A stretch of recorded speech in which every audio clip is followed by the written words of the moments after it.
Welcome back. You could be about to lose your credit card rewards, points, and miles.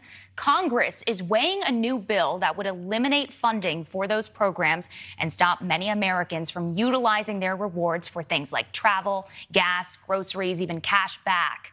Let's go ahead and bring in our panel. Let's talk about this. We've got the points guy, Brian Kelly, and employee and labor relations expert, Jason Greer.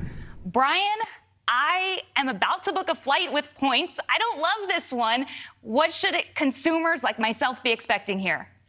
Well, look, travel expenses have risen dramatically, way outpacing inflation. So millions of consumers use points and miles to be able to travel and visit families, and millions more use it for cash back. And beyond the points, the flexibility to have purchase and fraud protection, that's all built into our current system, and it's paid for out of interchange. What Congress is now trying to do is take that interchange down for retailers. So it's directly taking value from the consumer, taking our points away, and adding it to the retailers' bottom lines. Congress people are saying, oh, well, it'll be like trickle-down economics. The retailers will lower prices for everyone. Just trust us on this. And we know that that is actually not going to happen. So consumers should be upset by this.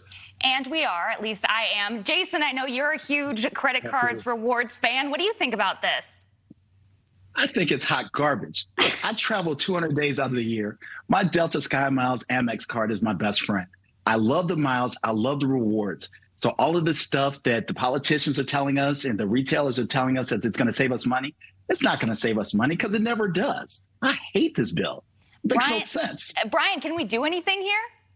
Yeah, so you have to contact your senator. So in typical sneaky Washington fashion, they're trying to attach this to the Recoup Act, which is a bill to basically be able to recoup money from bank CEOs, which a lot of people agree with. But it has nothing to do with credit card rewards. So you need to tell your senators today to vote against this act. You can go to handsoffmyrewards.com, but I cannot stress enough. Senator Dick Durbin, who's behind this, he killed debit rewards a decade ago, and now he's coming to kill all credit card rewards. So do not underestimate the power of Senator Durbin. He knows how to get things accomplished. So this is a very real threat. Jason, I think I know what you and I are going to be doing this afternoon. Here's another story. I can't wait to sign up. Here's another story I want to get your take on. Something that we've been talking about here. Even people with pristine credit scores and a squeaky clean record of payments are getting dinged when they retire. Brian, explain this one to us. Yeah, so it's not like it's an automatic ding on your credit report when you retire, but a lot of retirees start to use cash for their expenditures, and leave credit cards dormant or, sometimes just miss payments. And those things can absolutely harm your credit score. Even sometimes people will close out credit cards saying, oh, I no longer need to use these. But when you close out cards that you've had for a very long time, that impacts your score. So for all the retirees out there, don't panic, but make sure you're using your credit cards every month and paying them off in full so you avoid that interest, and of course, earning those points and cash back. Yeah, it is concerning. But also, I want to note, as long as you're really above 700, your credit score is pretty good. Some people are so focused on being in the 800s where it really doesn't make that much of a difference, especially if you're not going to be applying for a mortgage or credit anytime soon. So don't panic. It's bragging rights, Brian. Jason, people are already working well after retirement age, struggling to make the switch. I would have to assume that this is another factor that now people are accounting for. Absolutely. Look, I talk to thousands of employees per year. And the interesting thing about that is I'm talking to millennials, I'm talking to Gen Z, I'm talking to Gen X, which nobody talks about Gen X, as well as baby boomers. And we're seeing baby boomers especially that are working longer. So they've gone well beyond that age 65. And these are the things that they're thinking about because, look, my parents are 80 plus years old.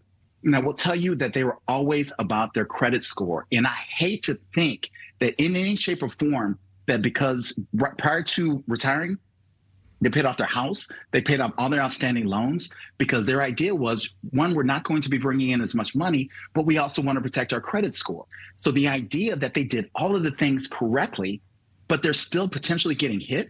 And I think Brian hit it perfectly when he said, as long as you're above 700, you're still good.